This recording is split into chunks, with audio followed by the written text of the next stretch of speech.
नमस्कार बंधुगण, रुद्र जे नड़िया चैनल रे आपण मानकु आ गोटे महत्वपूर्ण वीडियो रे स्वागत जनाउछि। बंधुगण, आपण माने किन्नर मानकु देखिथिबे बा तांको विषय रे अल्प बहुत शुणिथिबे। समाज रे नारी और पुरुष व्यतीत आउ एक श्रेणी रहिछंती जहाकु ट्रांसजेंडर बा किन्नर बोली कहा जाय थाए।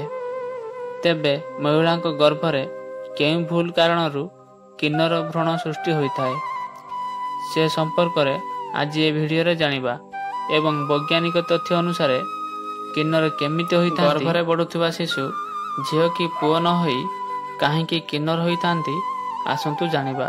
आपण माने वीडियोटी को शेष जाय देखंतु काहेकि ना वीडियोटी बहुत महत्वपूर्ण अटे। आपण को मोर अनुरोध वीडियो को लाइक करी वीडियोटी को बहुत मात्रा शेयर करंतु। आपण को रिलेटिव जदी गर्भवती थांती वीडियोटी तांको पई बहुत हेल्पफुल हेबो एवं एही चैनल को जदी सब्सक्राइब करना हांती ताहले सब्सक्राइब करी पाखर थिबा बेल आइकन को ऑल रे सेट करंतु जा फल रे एही चैनल रे आसुथिबा महत्वपूर्ण और रहस्यमय वीडियो सर्वप्रथम देखिबा को पाइबे।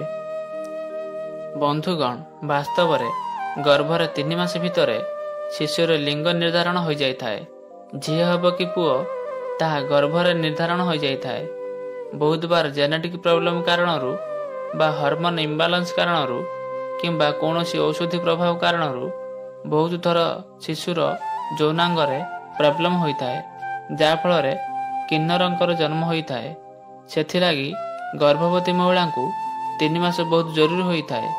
छोट भूल मध्य बहुत असुविधा करि पारे। आसंतु जानिबा लिंग निर्धारण केमिति होई थाए।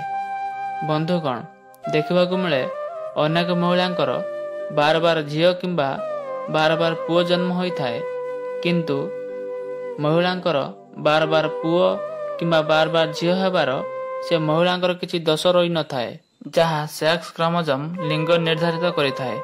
पुरुषक भितरे XY और स्त्रीक भितरे XX क्रोमोसोम थाए।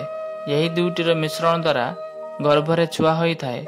जदि पुरुषंकर XY क्रोमोसोम मध्यरु Y क्रोमोसोम सहित स्त्रींकर XX क्रोमोसोम मध्यरु S क्रोमोसोम मिश्रण हुए तेबे पुओ जन्म होई थाए।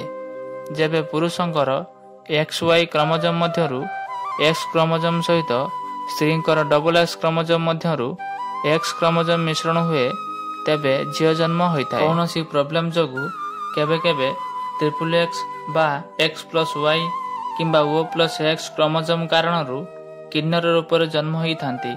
एमानक भितरे स्त्री और पुरुष दुई जनकर गुण आसी जाई थाए।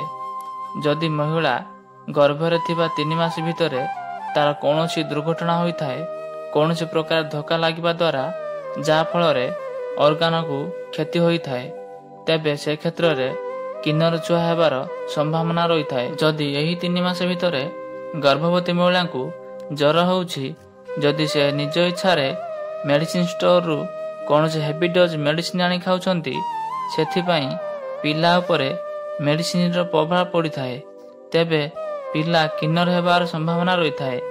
सेथिपाई गर्भवती महिला को ज्वर हेले शिशु स्वास्थ्य केंद्र जाई डॉक्टर परामर्श करी मेडिसिन खाइबा उचित।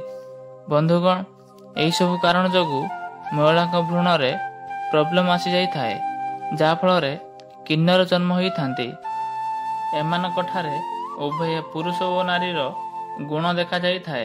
बंधुगण, वीडियोटी भल लागिथिले लाइक करंतु। ए वीडियो को आपण को रिलेटिव पाखन को शेयर करंतु। ए वीडियोटी तांको पई बहुत हेल्पफुल हेबो।